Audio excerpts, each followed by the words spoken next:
We are back for another video in the Hoop Scoop Media Top 100 Countdown. At number 22 team in the country, we have the Villanova Wildcats. What's up, college basketball fans? I'm Hoop Scoop Media co-founder Austin Getry, and welcome to the Hoop Scoop Media Top 100 College Basketball Teams Countdown. In this series, we'll be counting down our top 100 teams for next season and releasing a video every day until the college basketball season begins. If you enjoy this content, please subscribe to our YouTube channel and give our social medias a follow. Simple things like that help more college basketball fans like you enjoy our content. With that being said, enjoy the rest of the video and the 99 other videos in this series. Kyle Neptune is headed into his second year as the head coach of the Wildcats and has lots to prove after an underwhelming year one. Coming into the season with high expectations, Neptune failed to even make the tournament. However, there are some asterisks with that, as it dealt with some injury problems, but overall it was still a very disappointing year. Before Villanova, he was a head coach at Fordham, where he led them to win their best seasons in recent history, and before that he was an assistant under Jay Wright at Villanova. His second year team is reloaded with talent, and there will be no excuse if he can't get it done this year.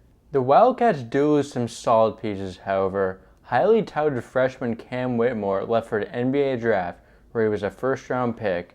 Some other significant losses include starters Caleb Daniels and Brandon Slater, who both exhausted their eligibility. One impactful piece Neptune has back at Villanova is Justin Moore.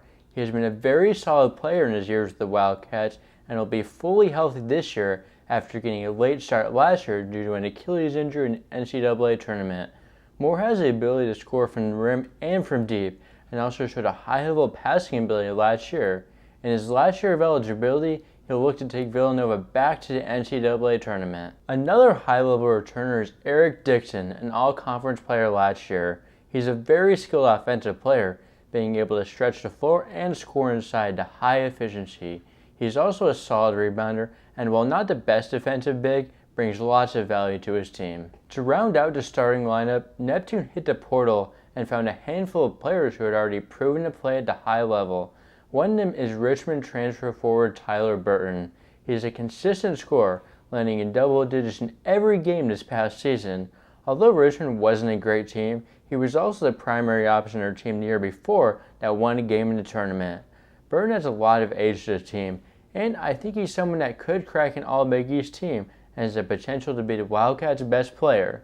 Another transfer Neptune brought in was Washington State guard TJ Bomba, who is best known as a pure scorer.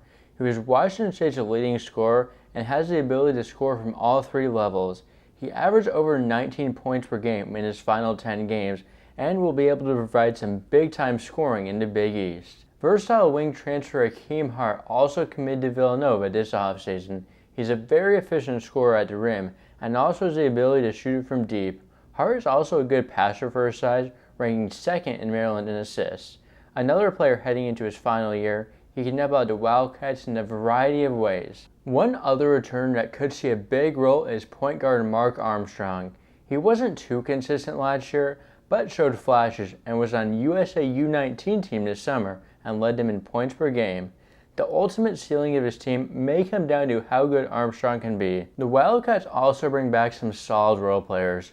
Jordan Longino was hurt for part of the season and was an efficient scorer from inside the arc when healthy. Brendan Housen was an elite shooter and could see a bigger role in his sophomore season.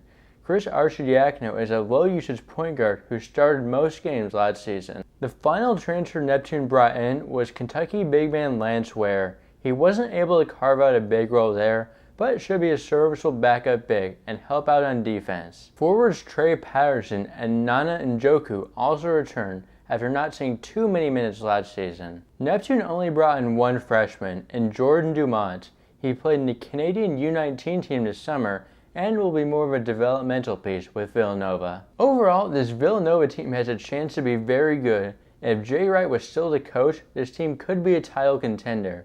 However, I'm still not sold on Neptune, but this is a roster that can get it done.